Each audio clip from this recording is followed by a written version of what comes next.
Good morning, welcome to the Celtic Way Morning Briefing Live. It's Friday, January the 13th, for all you superstitious people out there.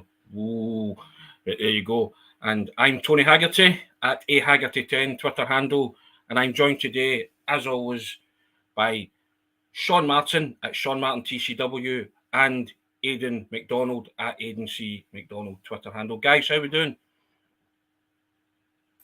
Good, Tony. Yeah. Silent there, aye, not bad, Tony. These podcasts works when you talk to me, guys. I mean, that's how they work better like that. But hey, it's up to you. I'll let you deal with that whatever way you see fit. Now, guys, I'll just direct your attention to the bottom of your screen, and we've got a new offer, and we've got an excellent offer here. And it's if you subscribe to the Celtic Way, click the button. Not only will you enjoy 4 months of access to everything that's written on the website for £1, but the first 100 new subscribers get a free A3 Callum McGregor print by popular Celtic artist made by Frankie, and that's the picture there, as you can see on the screen. And all you have to do is click a button, guys, and join us. www.celticway.co.uk/subscribe. First 100 new subscribers receive that limited edition A3 artwork of Callum McGregor made by Frankie, and they are excellent. And all you have to do is subscribe and enjoy 4 months. You can enjoy everything that's on the website, all the big reads, big interviews, all the statistical and data analysis, StatsBomb, our friends at StatsBomb, everything. It's all there. Sean, what a deal that is. Cracking deal, Tony. Yep, had quite a good uptake on it already, so I would get in there quick. Put it that way if you're wanting one of the prints. In terms of on the website today, the kind of content you can get if you subscribe, there's a few things up today actually. We've got Aidan's newsletter from last night, which is looking at Celtic's League Cup semi-final record. They've not been beaten in a semi-final since before Brendan Rodgers' era, a League Cup semi-final, I should say. All right, maybe one of those seasons is because they didn't get the semi-final, but nonetheless, the rest of them is it's almost unprecedented success. So Aidan looks a wee bit at that for the newsletter. That's up today. That's free to read, that one, actually. The other two things we've got up are Alan Morrison's he's broke one of his own rules, put it this way. He's broke one of his own rules. He always says you need 900 minutes before he starts analysing a player. He get a wee bit excited, and he's wanting to have a wee sneaky peek at the data in Alistair Johnston's first couple of games. So that's up there. And also we've got Kevin McKenna's column slightly later in the week than usual. He's usually early in the week, but he's there the day and has his own Celtic fans and support for the strikes within Parkhead and presumably at Hampden tomorrow as well. So he's giving his opinion on that. That's a subject close to your heart as well, Sean, isn't it? Well, yep. Close to all our hearts, really, to be fair. But it's all go, Aidan. We've even got a new sponsor, and there they are. SENECA sponsored the pod now. Excellent. Celtic Way Morning Briefing, now sponsored by SENECA Medical Group. And if you didn't know, SENECA are the #1 hair transplant company in Europe and offer innovative hair restoration treatments. And you can find out more about SENECA via the links in the description of this video. There you go, Sean. I did that without any reference to you. So there you have it. Marvellous. Aidan, how are you? All good? Looking forward to a semi-final. You did the semi-final rundown yesterday. Celtic have got a wonderful recent record in this cup competition. Did that fill you with one, fill you with joy, and two, fill you with hope and enthusiasm going into tomorrow's match? Yeah, definitely. I mean, you can't not look at Celtic's cup record and not be impressed with how they've done in recent years. The outlier being, of course, the season that Sean mentioned, which we'll just not go into in too much detail. But the League Cup's been a really strong competition for Celtic, really, since 2000, but particularly, obviously, since Brendan Rodgers came in. He won it, obviously, sort of the first 3 years. Then Neil Lennon won it, and then obviously Ange won it last year. So it's been a good competition. It's been a really good sort of kickstart or kick on, you should say, for the rest of the season since they've moved the final before Christmas. I know this year was an exception because of the World Cup, but since 2016, obviously changing when the final was, I think that's really benefited Celtic getting that first trophy in the cabinet early. So yeah, we're really positive, and the way the team are playing right now, you can't not be excited for the game against Kilmarnock tomorrow. Sean, it's not a given because you have to play Kilmarnock tomorrow in order to get to the final, and then you have another 90 minutes before you even talk about winning the trophy. But semi-final, Celtic decent recent record, you know, and there is no, as Aidan said there's no reason to, excuse me, suspect that if Celtic bring their brand of football tomorrow at Hampden, that they can't succeed again. No, that's true. I'd agree with that. I think I was looking at it, and obviously last week they played Killie, so I looked at the head-to-heads and different things, and that brought the head-to-head up to 11 unbeaten against Killie in all competitions back to September 2018, 10 wins and a draw, 30 goals to 5 in Celtic's favour. But see, when you look at just cups, they don't really meet Kilmarnock in cups all that often. Over the last decade, they've only met once, and it was the 2017 League Cup last 16, 5-0 Celtic. Griffiths, Tierney, Armstrong and Ralston scored as well that day. But before that, you're talking the 2012 League Cup final when Killie won 1-0. That's the two times that they've played in cups. That's over a decade. So they don't really meet in cups all that often. They obviously have met in the league a lot, except the season Killie went down. And it's pretty much one-way traffic in that sense. So I agree with you. Just in general, any domestic opponent, if Celtic bring their A game, nobody's beating them. But yeah, the head-to-head against Killie would suggest it's going to be another one. The 2012 League Cup final, Sean always shows you, though. Doesn't matter who you're playing. If you don't turn up on the day, that's what can happen. True. Aye, that's always the case, I think. Aye. Aidan, when you were reading and researching those semi-finals, I'm assuming that you're old enough to remember them all. Please tell me that you are. I can confirm that I'm primary school. For once, I can sort of weigh in on a sort of discussion of things that happened in the past. But yeah, I was at the majority of them luckily, so I've got fond memories. Just when you touched on the 2012 final against Kilmarnock, I just wanted to weigh in and say that the first two League Cup finals I went to, Rangers 2011 and Kilmarnock 2012, 2 defeats in a row. So hopefully, that's not sort of anything. That's the sort of thing that could get you barred from the national stage. Reputation, but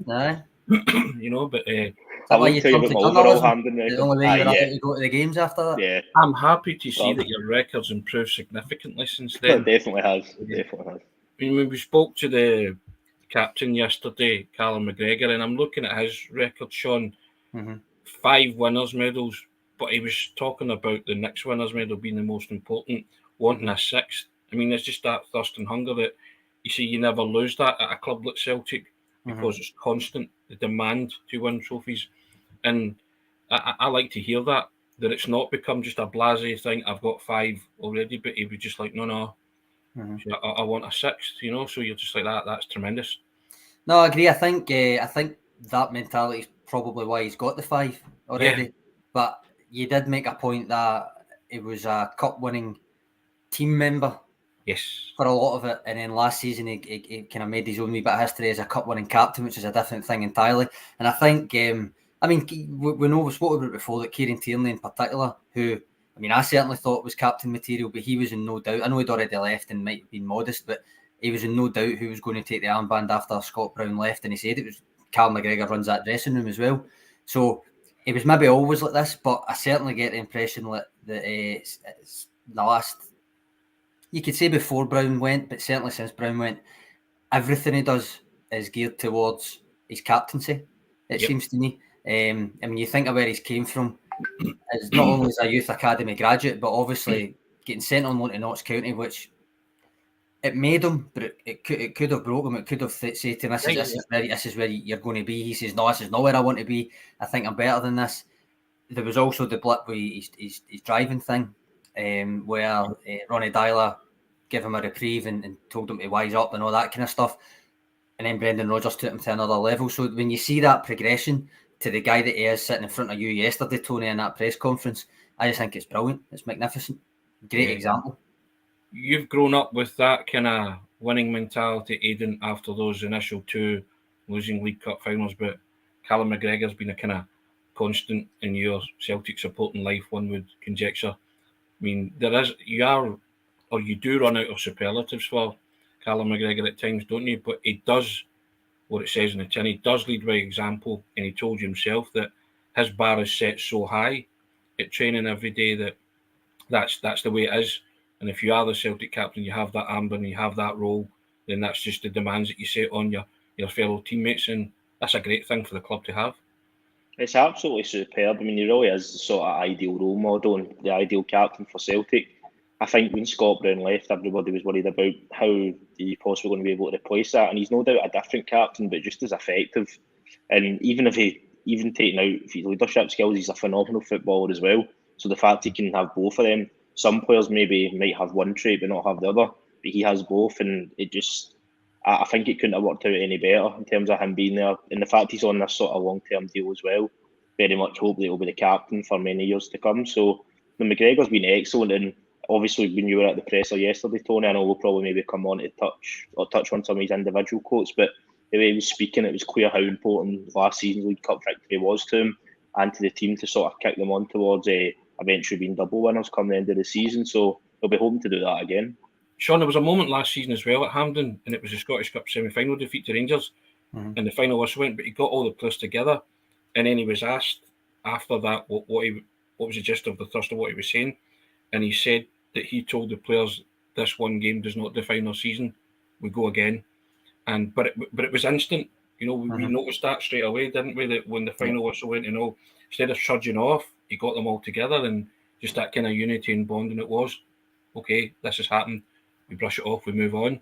And I was impressed by that. And he did a few things early doors, and then you've also seen the clips from the DVD that Celtic released. When he was talking with an inspirational speech before they went out and won the League Cup final against Hibernian last season.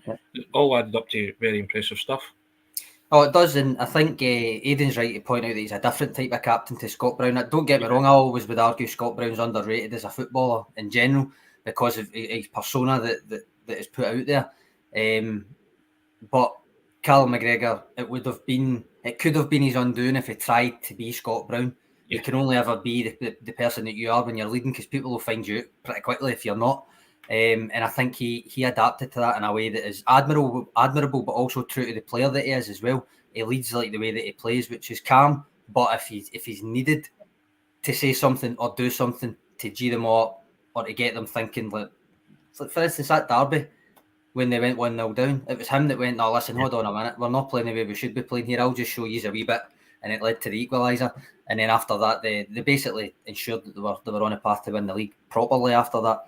And like you said, that semi-final, again, that's a situation, given the way that it played out, and as I said the other day, I will always argue with this game, it was a coin flip, it was not a masterclass. Yeah. It was a coin flip game. You said it was a Cameron Carter-Vickers shot off the bar away from being another final that they'd get into. I agree with that. But the fact that he done that so quickly after that, again, that the way that game played out could have had an effect on the way that they approached that running, and it didn't. And a lot of that is to do with the way the standards that Ange Postecoglou's put in, but the way that Callum McGregor makes sure they're upheld as well. Because as I say, you're never going to find any of those players in that dressing room picking anybody other than him as the best trainer when these wee things come about in the future. They just won't. They don't even think about it. Every one of them puts him down, and there's some great trainers in there. Oh, correct, yeah. Aidan, it's still my favourite moment of Callum McGregor's captaincy, that Maisie run at Ibrox that led to Tom Roderick's equaliser. It was just a captain saying, we've not started right, let's get back into it. And I've spoken about actually the celebration after it was pretty muted because the players were annoyed that they hadn't started. And I think at one point McGregor's like, right, we're back in it. Let's start playing the way we know we can play. And it was him that led that charge. And Sean's right to highlight that because, as I say, it's still a pivotal moment for me, certainly. One in his captaincy and two in the season. Yeah, I mean, it was a pivotal moment for the whole season that really did sort of encapsulate McGregor's captaincy, just in terms of we're going to play our football. We're in a tough situation, not starting that game well, obviously. Not well at all, going 1-0 down within the first few minutes, and he's like, no, we're not going to panic, grab the game by the scruff of the neck and just get on with it. And that has really been sort of defining his whole captaincy, and it's a brilliant trait to have. And the actual individual run itself was superb. Roderick's finish was also good, but the actual build-up to it was excellent from McGregor. And yeah, that is probably one of, even though he scored plenty of brilliant goals for Celtic, also against Rangers, I think just in his overall Celtic career, and that's one of my favourite moments of his, to be honest, personally, because it was just so important in that game, and as you said, for the season overall. He spoke to the media yesterday, John, as you say, and Aidan will talk about, but he just seems so relaxed and calm in everything that he's saying, and nothing phases him, because I asked him about giving those, speeches and the huddle and all that, and he was just like, look, I'm experienced at it now. I know what I'm doing. I know what I'm saying, and I know what to say to the players at those specific times. I mean, I suppose it helps, right? I think I'm right in saying that he's never lost a domestic final. So I suppose it helps. Touch wood, when that's the case. I mean, this isn't a final, I know, but it's. I suppose it helps when you've got that in your back pocket where it's just sustained success, and then you take the armband and you win the first trophy that you're asked to win, and then from then on you win the league. And now obviously the Scottish Cup never happened, but regardless, I think it would probably give you a sense of innate confidence there when you get into games in any situation. Because even with Scotland, and I made this argument at the time, I obviously wasn't here, it was before I moved back down the road, but when I was up in Aberdeen, I did think Billy Gilmour had a good game against England, but I came out of that game thinking Callum McGregor was man of the match, and it wasn't a bias or anything. I just thought he was man of the match. I thought he was by far the kind of best Scotland player there. It wasn't something a lot of people agreed with at the time, but subsequently, I think his importance to Scotland has been laid bare as well. And on top of that, as I say, taking the armband and embracing it in the way that it has, no wonder he's sitting there, been there, seen it, done it, confident, knows what he's doing, knows the kind of football he'll play, and knows that the guys that he's with are going to listen to him when he tells them to do something. So, Aidan, what struck you yesterday? What were you particularly impressed with in the stuff that he said? I actually thought his comments about Awata were quite interesting, because he did handle it well, and obviously somebody's basically asking is he coming in to take your position, but he didn't just sort of completely palm it off. He did make clear, I'm still the main man in that position, I'm still the captain, but also he's a talented player that can hopefully push me. So I enjoyed that. That just shows the competitive nature, and I also enjoyed these comments.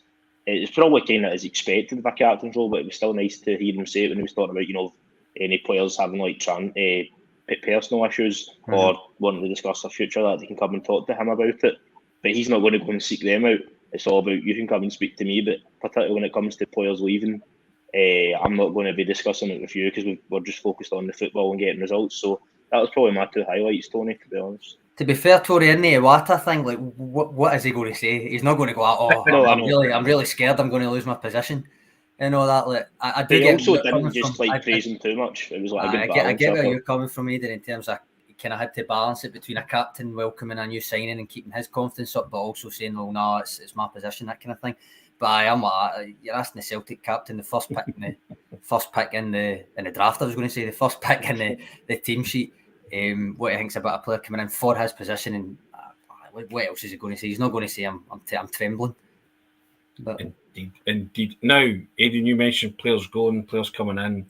There's been a couple of snippets of information about potential transfers, and obviously the Cho Gue-Sung saga rumbles on, and 442 Korea today, Sean, are saying that he's actually hanging out for a move to Mainz, the German side, because one of his teammates plays, Korean teammates plays for Mainz, and that's Lee Jae-sung.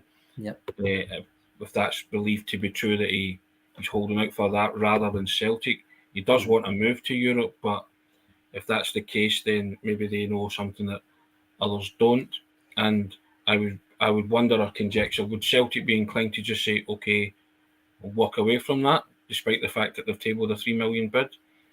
At some point, I think, yes, I think that's exactly what you do. At some point, obviously, the guys actually negotiating and talking to people behind the scenes will get a better gauge of when that would be than us. But I think, yes, at some point you do.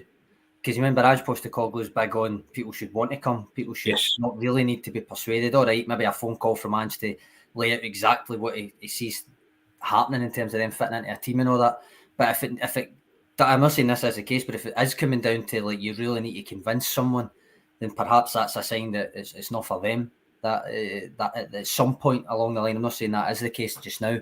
There's plenty of people in the comments already got that kind of attitude about it, that it's dragging on too long. And if it is the case that he needs to be convinced, then perhaps that tells you it's maybe not for him coming to Parkhead. But that's not my opinion on it. I think I don't know enough about the background to really say that that's the case. But I do think in the abstract, with any player, at some point you do reach a line where you go, nah, it's not really going to happen. Aidan, and that being the case, and if Cho isn't going to come, would you be reluctant to conclude any deal that sees Giakoumakis leave the club at this moment in time? Absolutely, yeah, unless Celtic have got sort of an immediate target, which I mean there maybe is, or sorry, they're not maybe is, there definitely will be a list, but just because there's not been any sort of links to anybody else in terms of an actual striker outside of Cho, really, like as concrete links to this. I know there was obviously the sort of slight link with Hamulic, but in terms of what an actual, there's been a bid made, etc. So I would probably be a wee bit wary of selling Giakoumakis if there's not going to be somebody immediately coming in. In terms of actual just Cho himself, he's looked like a positive player from what I've seen. Obviously, his goals at the World Cup's probably the main clips that people sort of focused on, but his goal record was also very good for the team he's at in career. I was kind of quite excited about him, to be honest. It would be disappointing if it doesn't happen, but it does seem to be dragging on quite long. I know there's been this sort of thing since Andrew came in that deals have got concluded very quickly, particularly in the last sort of couple of transfer windows. But the one outlier was obviously Jota. He went on a sort of world tour, really, in terms of waiting until he actually signed. So it has kind of happened before, but obviously the difference with Jota is there was an actual sort of option to buy in there. But it would be good to see Cho come in. But yeah, the way it's looking, Tony, it's probably looking unlikely now at this stage. Alan Robertson makes a great point here about Angel have another target, and he's citing the Riley McGree and Matt O'Reilly situation. That sprung to mind with myself. That if Celtic do move on, they will have other targets. It's just a question. But the fact that when Riley McGree said no, Matt O'Reilly came in almost in the back of that deal. Well, one day that deal wasn't happening. The next day, Celtic announced kind of Matt O'Reilly. So I'd like to think that if Celtic do walk away from the Cho deal, that they would have somebody lined up in the eventuality that Georgios Giakoumakis leaves, Sean, because I'd be quite loath to let the Greek striker leave right now if they don't have that person lined up. I'd agree with that. I think you're probably looking at Maeda doing stints at centre forward, maybe Abada if need be. Potentially, and I'm always saying about promoting B team players, is it maybe Joey Dawson gets a wee mention now and again. But ultimately, I think you're looking like urgently to bring in another striker if Giakoumakis leaves and nobody else is brought in yet.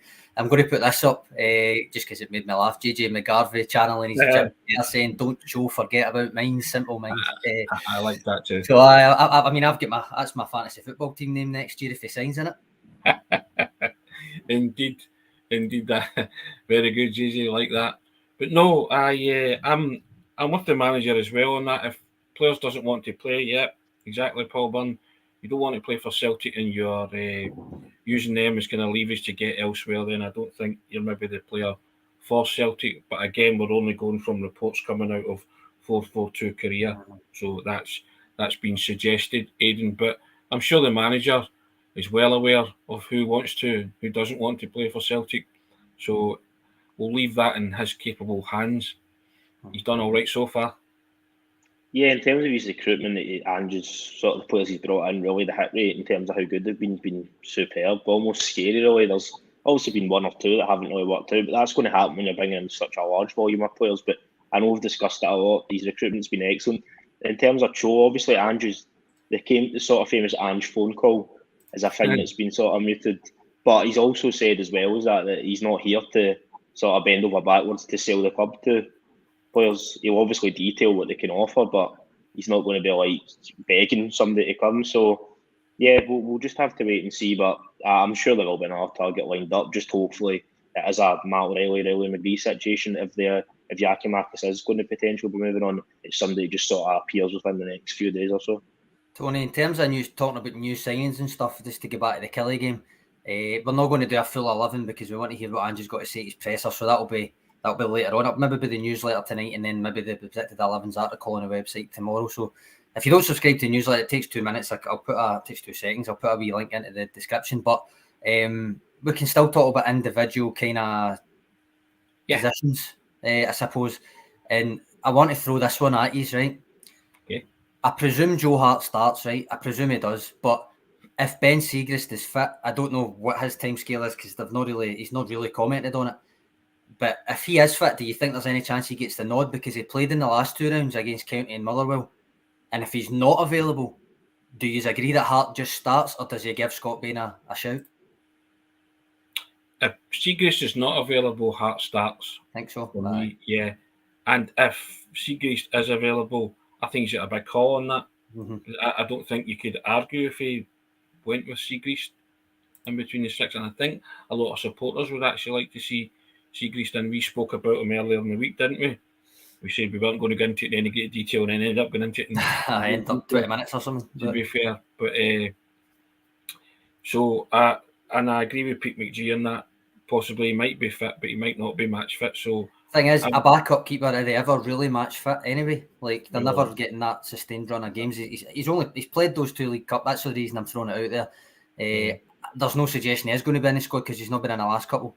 But if he is, I'm just wondering. He is the League Cup keeper. Is that going to be reinstated for the semi-final? There's just a groundswell and murmurings of discontent about Joe Hart, isn't there, Aidan? At this moment in time. Yeah, there is. I mean, he's had obviously a few kind of shaky performances. The Ibrox, really, obviously, that was when Rangers started to come back into the game with his sort of miss kick. I know he pulled off an excellent save after it, but the reason he had to make the save was because of of his mistake originally. He's not probably been as strong this season as he was last season.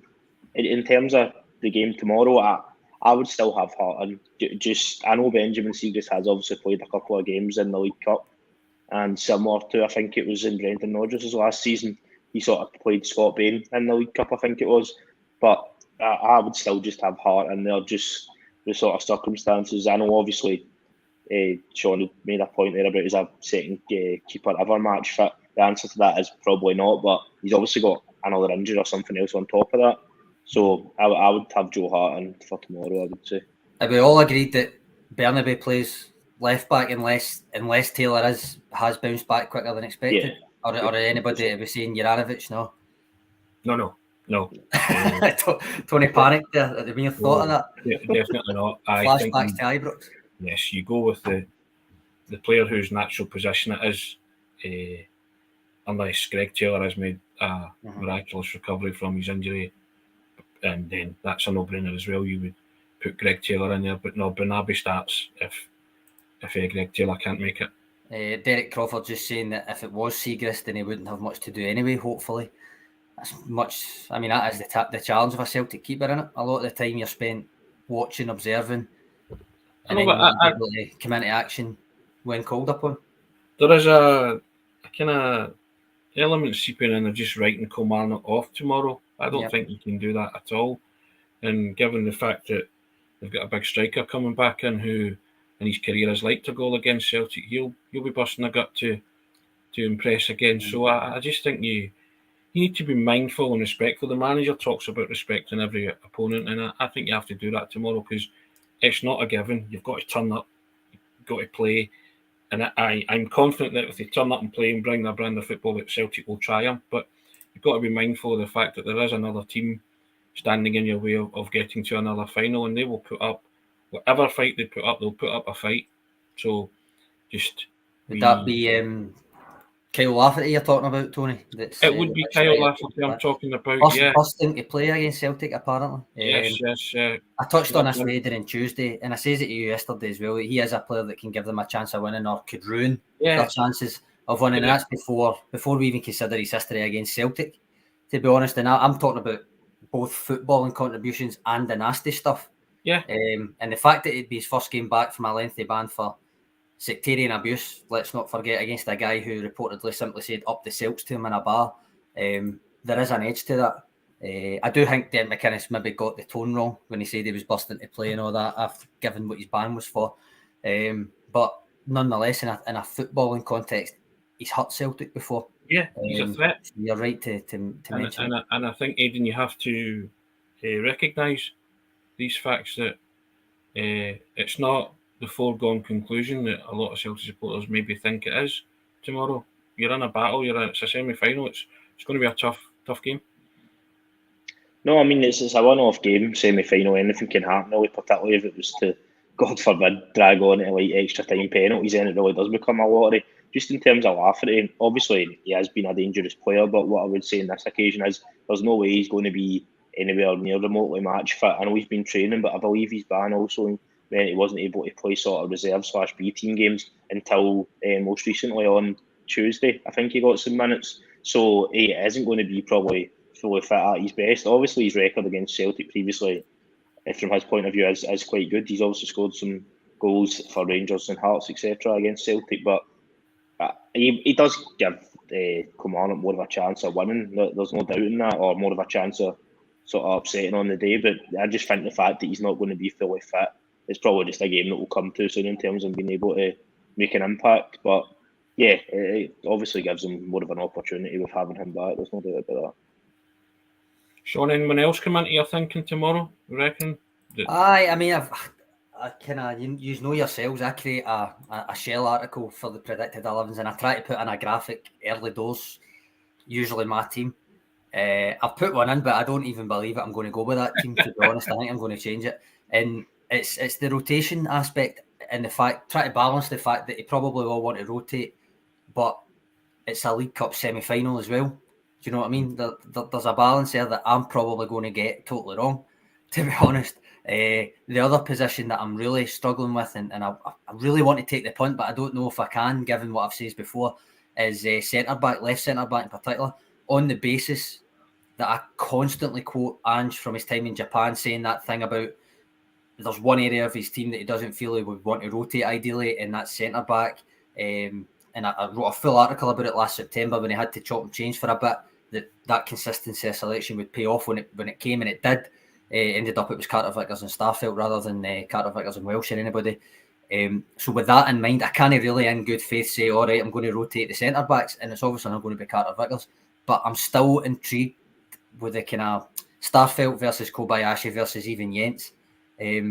Kobayashi's been in and around the team for a while now. Jens was playing well enough prior to that, but Starfelt's got the jersey. So I don't know if I'm just talking myself into thinking there's going to be a spanner in the works when it comes to the rotation there. If I had to take a punt on it changing, I think I would go with a Kobayashi debut before I would go with Jens. But it might just be Starfelt, to be honest. Would you two reckon?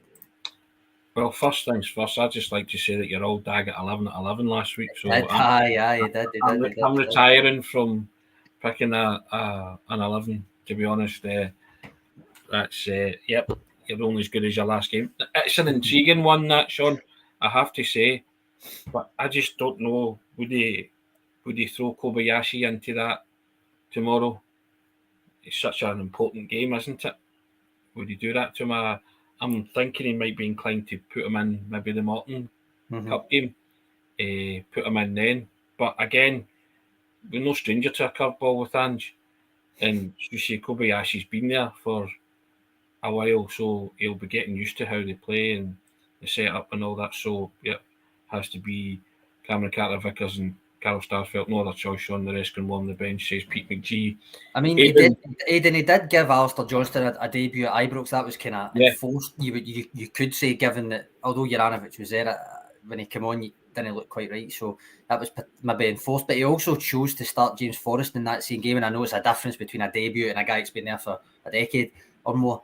But it was still a bit of a curveball in terms of personnel choice. So I don't know. Am I talking myself into something here, Aidan? Ange is known that he's thrown curveballs. Obviously, what you just mentioned, there's a prime example of that.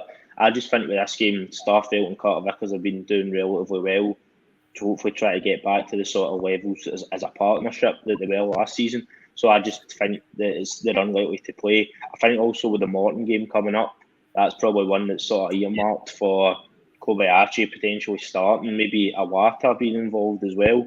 I just think it's unlikely that Kobayashi would get put in for this game tomorrow unless we hear something later on about an injury.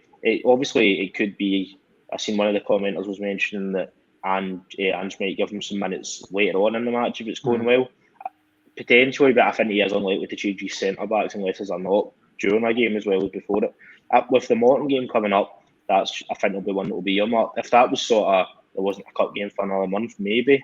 I just think it's so important, this fixture, that if you put Kobayashi in and then he has a wee bit of a nightmare, that can do long-lasting damage. But then on the flip side, Johnson came in and done well at Ibrox, and that sort of raised his stock a lot. But I just think because of the position, it's probably unlikely that Kobayashi will start. Tony, I'm going to throw this up just because I forgot to do it at the time. Kaiser, on your reaction to Juranovic at left back suggestion. No. Tony looked like the Churchill dog.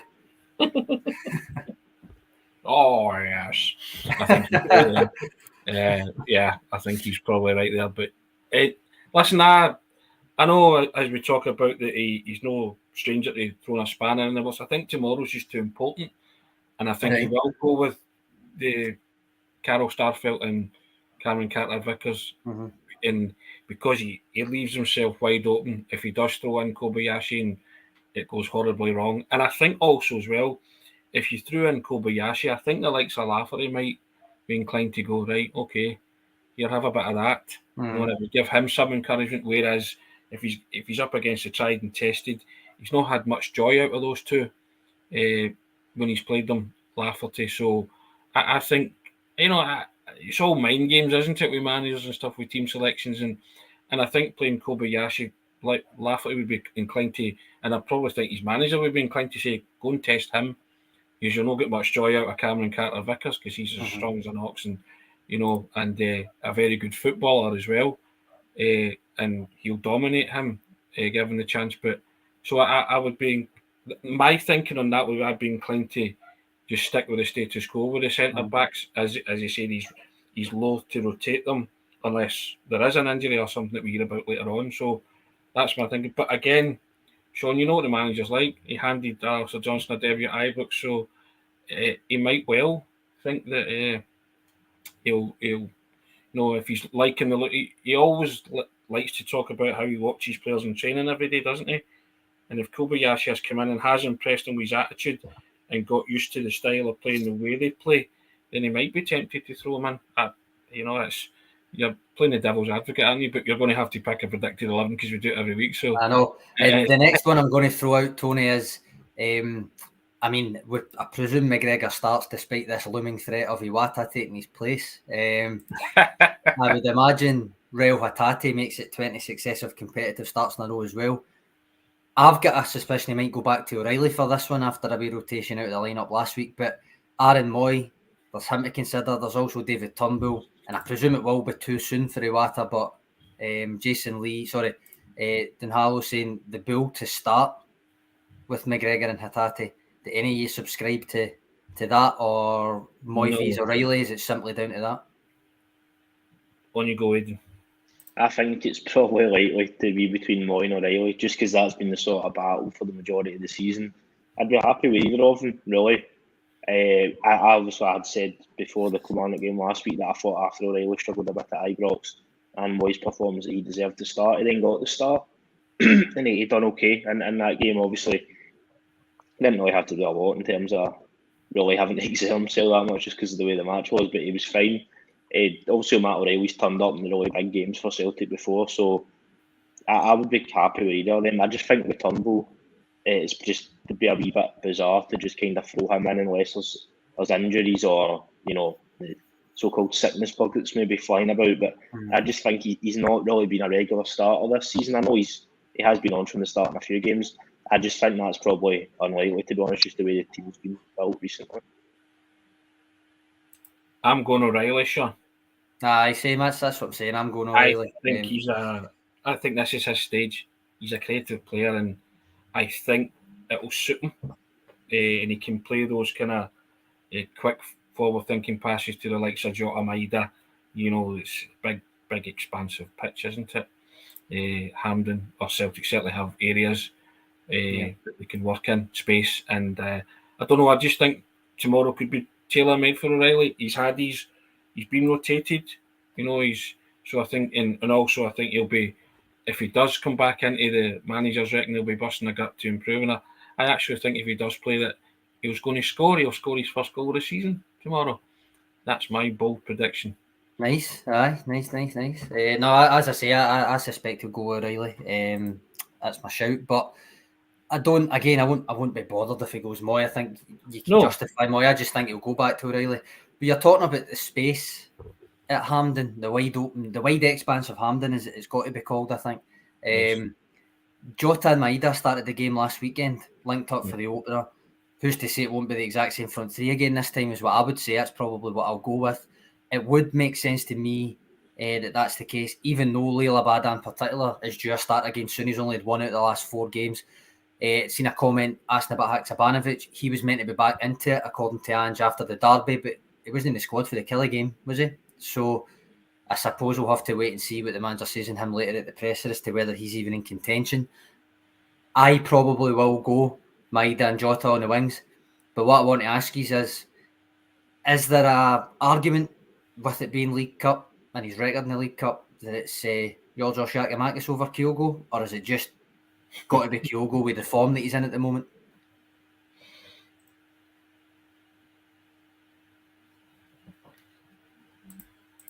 I think Aidan's I don't know, Tony, you talk, because I don't know what's happening with Aidan's audio here. There is an argument, but I don't think he will, because big games, he always favours Kyogo, doesn't he? And I just think at this minute in time, Kyogo's actually playing very well. And I thought Georgios Giacomakis done excellent last week when he came on. Did everything. Sorry, I'm laughing because the noise that came out of Aidan's audio there, Kaiser's calling him Robo Aidan. Daleks. But, you know, so I think Kyogo will start tomorrow, I have to say. But again, Georgios Giacomakis, I liked what he did last week against him. He had two unbelievable efforts that crashed back off the bar and did everything but score. But you know what, Angie's like, sentiment never comes into anything that he does. Yeah. People say you might want to put him in to give him one last goal before he maybe leaves, that kind of thing. But Andrew don't care about that. No. He'll play a team. He'll play his strongest team, and I think you touched upon it before. You said it, that the 3 that started up front last week, I'm a kind of yellow jersey man at times. I'm inclined to think that they'll start again. That's my show. That's who I think he'll go with, or that's who I'm going to go with, I think, anyway. But the Giacomakis thing, the League Cup against County, he scored, but he didn't start the next round's game against Motherwell. But the caveat to that was because he was starting at the time. He started the game before it, the 6-1 Hibs game, and scored twice, and then he started the 2 games after it and scored in both as well. So there's no the kind of Siegrist rule where it's like he's the League Cup striker, like Siegrist is the League Cup keeper, because it depended on the context of the team selections at the time. So he started the first League Cup game, but the second one, when that rolled round, he was actually starting the other game, so he didn't. Kyogo started that one. Aidan, you want to give it a try? Lord Vader, Mr. Dalek, whatever it is it's going to be. Any better? Still. Oh, he's back. He's back. Much better, right? I enjoyed just the wee line there about it was like the smoking family from Chewing the Fat. I've got to say, that was super. I think we'll just need to wait and see on that one, to be honest. I mean, I just think in terms of the way Andrew's been with the team in terms of rotation, I just don't think this is the sort of one that he's going to differ from too much from the team that's been playing in the last 2 games, with the exception of I know Burnby played the last time he didn't play against Rangers. I think he'll keep his place just because of the left back situation. But overall, I can just see him going like with the same front three, really. For example, you know, Kyogo, Jota, Maeda, just because of how well they've been playing. I think the one sort of debate is what we just mentioned earlier between Moy and O'Reilly. But overall, I don't think we'll see too many changes just because of the nature of the fixture. You're getting pelters, Aidan, for that. Totally out of your control too, but it's ruthless on here, ruthless. Pete McGee is absolutely convinced that you're in a lift.